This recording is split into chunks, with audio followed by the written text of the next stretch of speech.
Kamusta po kayo? Bago po ang lahat, first things first.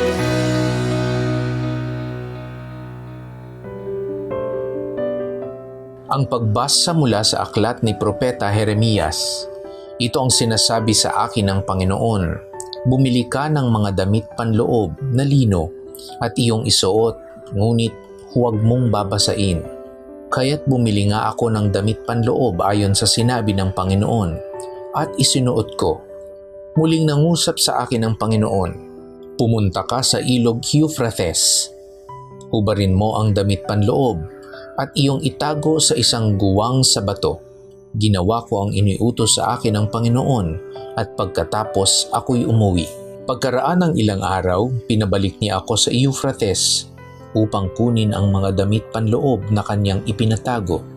Nagbalik naman ako sa Euphrates at kinuha ko ang damit sa aking pinagtaguan, ngunit sira na ito at di na pakikinabangan.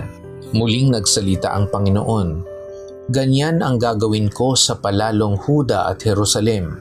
Sila'y hindi sumunod sa mga utos ko, lalo silang nagmatigas. Sumasamba pa sila at naglilingkod sa mga Diyos-Diyosan. Matutulad sila sa sirang damit panloob na wala ng kabuluhan.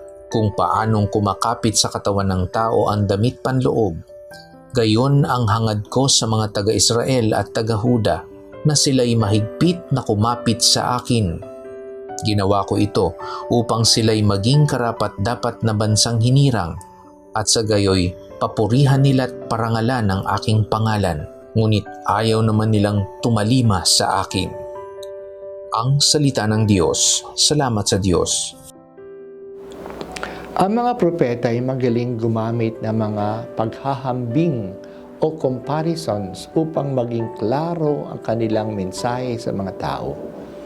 Sa ating pagbasa, inutusan ng Diyos si Propeta Jeremias na kumuha ng damit panloob o kung sa atin pa, ng isang underwear o isang karsunsilyo. Ito ay isang damit na masyadong personal sa isang tao.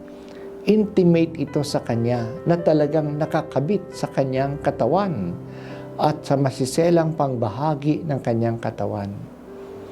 Ang damit na panloob na ito ay inilalagay niya sa isang kuweba sa tabi ng ilog Euphrates.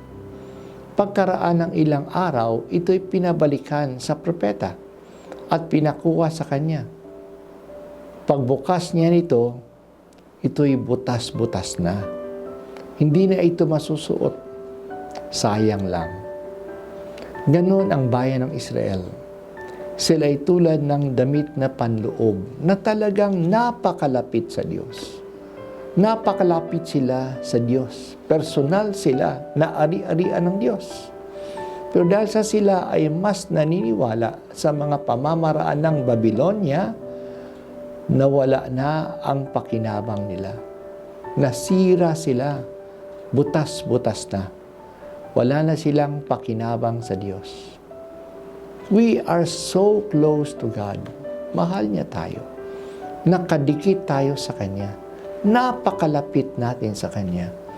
Pero dahil sa hinayaan natin na ma-expose tayo sa ibang mga influensya, naging damit na butas-butas na tayo. Wala na tayong pakinabang sa Diyos. Nawala na ang ating privilege na maging malapit sa Diyos. Talagang totoo ito sa atin. Ang Diyos ay naging kapwa natin nung Siya ay naging tao. Naging tulad Siya natin sa lahat ng bagay maliban sa kasalanan. Nangaral Siya sa atin, nagpakasakit Siya para sa atin.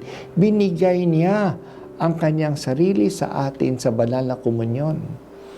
Dahil sa komunyon, ang katawan ni Kristo ay pumapasok sa ating katawan.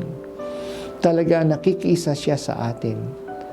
Itong magiging malapit sa Diyos, itong intimacy natin sa Diyos, ay napapahalagahan ba natin? Bakit nagpapadala tayo sa ibang mga influensya na nawawala na ang ating intimacy na ito sa Diyos? Malaking sayang na hindi natin napapahalagan ang Diyos at ang ating mahigpit na kaugnayan sa Kanya. O Diyos, salamat sa iyong paglapit sa amin. Talagang ganoon mo kami kamahal na gusto mong maging malapit sa amin. Sana palagi kaming kumapit sa iyo at hindi na namin kayong bibitiwan pa.